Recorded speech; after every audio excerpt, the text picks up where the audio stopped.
일단 보시면 그 주인의식이라는 거 보면 굉장히 기업체에서도 얘기를 많이 하지 않습니까? 그래서 주인의식을 가져라. 주인의식을 가져야만 우리가 잘 살 수 있다. 이렇게 얘기를 하는데 가만히 생각을 해보면은 주인의식에 대해서 과연 주인의식이 뭔가 그리고 주인의식을 어떻게 하면은 육성할 수 있는가 이런 거에 대해서 별로 구체적인 방법론들에 대해서는 별로 얘기들이 많이 안 된 것 같아요. 너무도 당연한 거라고 생각했기 때문에. 그런데 여기 이제 오늘 제가 소개드릴 이 서비스 경영의 주인의식 지수라는 책에서는 어떻게 하면, 그러니까 주인의식이 과연 무엇이고 또 주인의식을 어떻게 육성할 수가 있고 또 주인의식을 육성하려면 그 측정을 할 수도 있어야 되잖아요.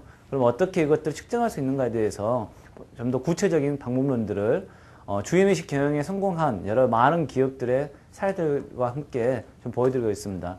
근데 오늘은 시간이 좀 제약되기 때문에 그 중에서 일부분들 핵심적인 내용들만 발췌를 해가지고 여러분들에게 좀 말씀드리도록 하겠습니다.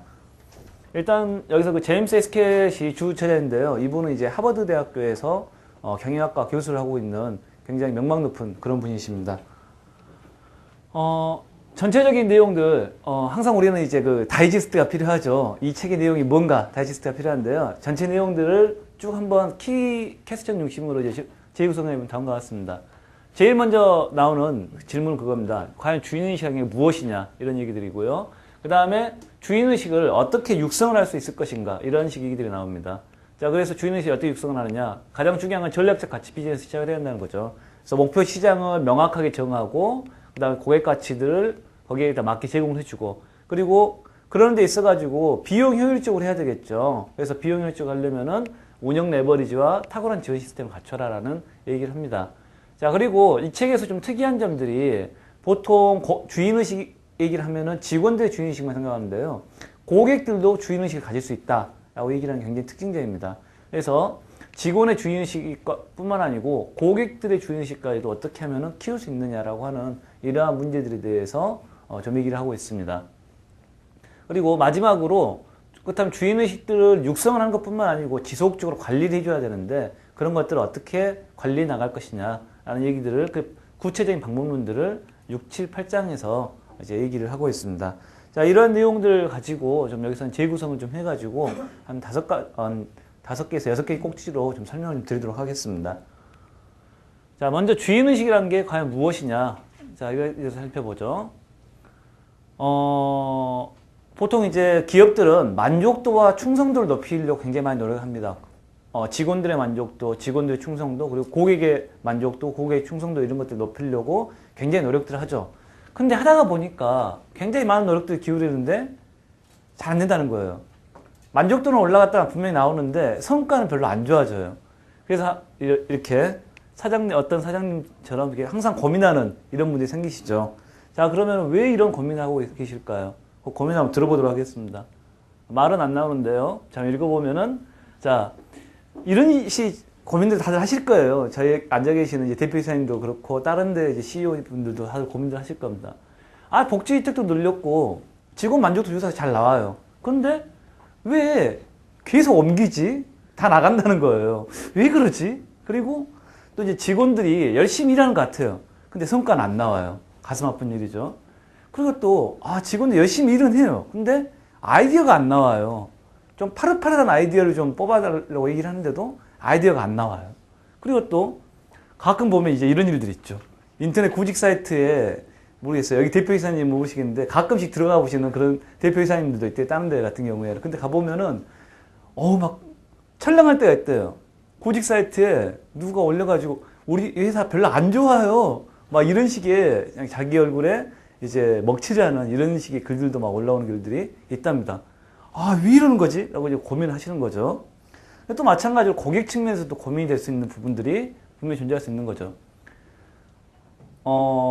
요즘 광고 나오는 거 있지 않습니까? 이 제품 좋은데 어떻게 설명할 수도 없고 뭐 이런 얘기도 있는데 여기 이분 같은 경우에는 제품 써본 사람들도 다 좋다고 그래요. 근데 다시 재구매는 안 해요. 한번 써보고 그걸로 땡이에요. 이런 데 되게 많겠죠. 그리고 또 인터넷 보면은 사방에 제품 악평이에요. 우리 이 제품 안 좋네, 뭐가 구리네, 뭐가 문제가 있네, 서비스가 개판이네. 이런 말들만 있는 거예요. 그리고 이제 광고를 때리죠. 광고를 때리는데 광고가 마약 같아가지고 광고 때리면은 바로 이제 매출은 올라가는데 그 다음 효과가 없는 거죠. 그래서 어떻게 광고 좀 안 하고 매출 올릴 수 있는 방법 없냐 라는 생각들 하시는 거고, 또 이제 어저께 친구분인 뭐 김 사장하고 통화를 하셨다는데, 아, 그 회사 직원하고 어제 우리 아들하고 전화로 싸웠어 막 이러시는 거예요. 깝깝한 거죠. 이거 도대체 누가 이렇게 막 싸운 거야 라고 생각하시면서 고민하는 겁니다. 자, 그렇다면은 이게 고객의 그 다음에 직원의 충성도와 만족도만 올린다는 게 과연 전부냐라는 이제 고민이 드는 거죠. 만족하지만은 재구매하지 않고, 만족하지만은 다른 데로 옮겨버리고, 이런 식의 문제들이 비일비재에 발생한다는 거죠. 자, 그렇다면은 이거 이상하게 뭔가 다른 건 없냐 하는 생각이 분명히 들 겁니다. 자, 바로 그게 주인의식이라는 거죠. 조직에게 정말 필요한 것은 만족도와 충성도 이상의 주인의식이라는 거죠. 그래서 이제 조직이라는 얘기를 하는데, 요즘은 조직이라는 말도 많이 씁니다. 기업이라는 말 대신에 이제 영리기업뿐만 아니고 사기업들도 되게 많잖아요. 그리고 이제 마피아 조직도 분명히 있겠지만, 그런 좀 포괄적인 의미에서 조직이라는 말을 굉장히 많이 씁니다. 그래서 조직에 정말 필요한 것들은 만족도와 충성도 이상의 주인의식이라는 거죠. 자, 이 그림 보시면 여기서 주인의식의 계층 구조라는 이제 설명을 여기서 체크해서 할 겁니다. 이 그림은 굉장히 좀 중요한 그림입니다. 그래서 보면은 고객들 가지고 생각을 해보죠. 고객이 어떤 기업이라든가 제품에 대해서 알게 됐다. 그럼 먼저 알게 되고 호기심을 갖게 되죠.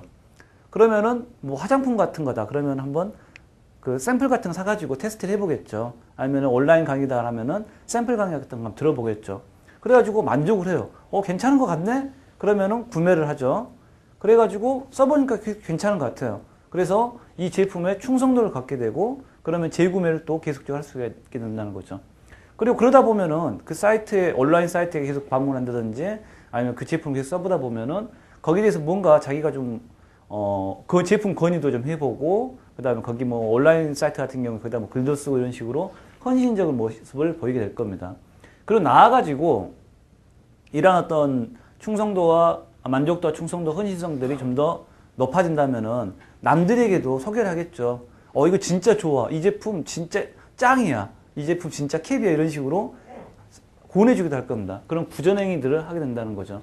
그리고 이러한 것들이 좀 더 궁극적으로 올라갔을 때는 바로 주인의식이라는 게 만들어진다는 겁니다. 즉, 이러한 어떤 헌신적이고 그러니까 구전행위들, 이런 것들 포괄적으로 하는 이런 식 행위들이 생긴다는 거죠. 즉, 고객 같은 경우에는 제품 서비스 기본적으로 만족하고 충성하고, 또 건설적인 어떤 불만이 있을 경우에는 그런 부분들도 분명히 제기해 준다는 거죠. 그것뿐만이 아니고 새로운 고객들도 자기가 데려와주고, 그다음 새로운 제품 서비스가 나오면은 바로 내가 테스트 한번 해볼 거예요. 내가 추천해 볼게요. 라고 얘기를 한다는 거죠. 자동차 동호회 같은 경우에 뭐 그런 경우도 많지 않습니까? 새로운 자동차 신제품이 나오면은 내가 좀 테스트 한번 해볼게요. 뭐 그런 것들 있잖아요. 바로 그런 모습들이 바로 주인의식의 발로라는 거죠. 직원들도 마찬가지입니다. 직원들도 회사의 만족과 충성뿐만 아니고 뭐 프로세스 개선 방법에 대해 가지고 아이디가 있다면은 그것들을 제공을 하고, 또 자기가 다른 직원들을 데려오는 거죠. 자기 친구들한테 우리 직종 진짜 좋은 곳이다 라고 얘기하면서 데려오는 경우들이 발생한다는 거죠. 그리고 새로운 제품이라든가 서비스가 있으면은 자기가 앞장서 가지고 한번 써보겠다 라고 이제 하는 거죠. 자, 이러한 모습들, 바로 이러한 것들이 주인의식들이고요. 자, 이 주인의식을 갖춘 그러니까 직원이나 고객들이 주인의식을 갖췄을 때 비로소 그 자발적이고 헌신적인 참여가 되고 기업은 지속적으로 발전할 수가 있다라고 하는 겁니다. 자, 그래서 주인의식이라는 건 그렇다면 도대체 무엇이냐? 바로 이거죠. 자, 직원과 그 다음에 고객, 그 다음에 조직이 강렬하게 내적으로 일체화되어 있는 그런 상태입니다. 이런 상태라면은, 즉 주인의식이 충만한 그러한 직원이라면은 직원들은 회사를 어떤 삶의 터전으로 생각하는 거죠. 단순하게 봉급 받아가는 뭐 이러한 밥벌이 수단이 아니고, 여기가 바로 내 삶의 일부이다라고 생각을 하고, 조직을 더 나은 직장, 그리고 더 성공적인 사업체를 만들려고 열심히 노력을 한다는 거죠. 그 다음에 주인의식이 충만한 고객이라면 그것도 마찬가지가 되겠습니다. 자, 고객들이 이렇게 주인의식이 충만하다면은 회사를 자신의 일부처럼 생각을 하겠죠. 마치 자신의 가족처럼, 자신의 친구처럼 생각을 하게 되고, 조직을 더 나은 기업체, 그 다음 더 성공적인 사업체를 만들고자 노력을 할 겁니다. 그래서 이제 행동들을 앞에서 말씀드렸던 그러한 다양한 아이디어를 낸다든지, 새로운 직원들이라든가 고객들 수 모집해 온다든지, 새로운 제품 및 서비스 테스트에 앞장선다는 이런 식의 모습들을 보이게 될 겁니다. 자, 그렇다면은 그 주인의식을 어떻게 측정할 것이냐. 자, 주인의식을 이제 기업체에서 육성을 하려고 하고 또 키우려고 생각을 하겠죠. 그렇다면은 뭔가 측정을 해야 그것들 어떻게 육성할 건지가 좀 나올 수 있을 겁니다. 측정하는 방식은 아주 간단합니다. 바로 주인 고객의 비중이라는 거죠.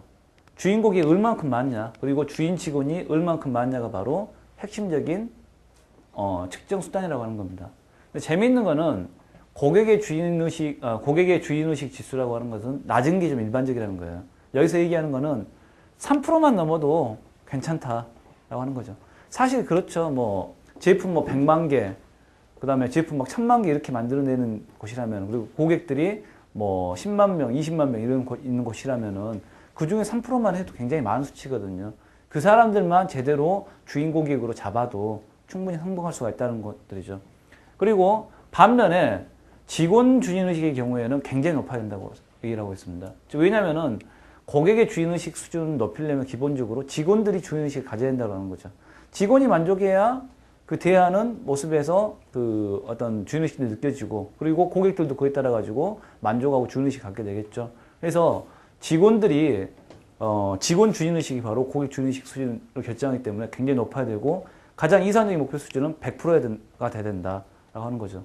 이렇게 이상적인 목표 수준인 100%의 주인의식을 갖췄을 때 진정한 조직이라고 말할 수 있겠죠. 그 뭐 종교 집단이라든가 아니면은 뭐 마피아 조직 같은 뭐 이런 그런 조직 같은 경우에 굉장히 주인의식이 높을 겁니다. 그런 식으로 굉장히 높은 주인의식을 가지기 위해서 노력을 해야 된다고 하는 거죠.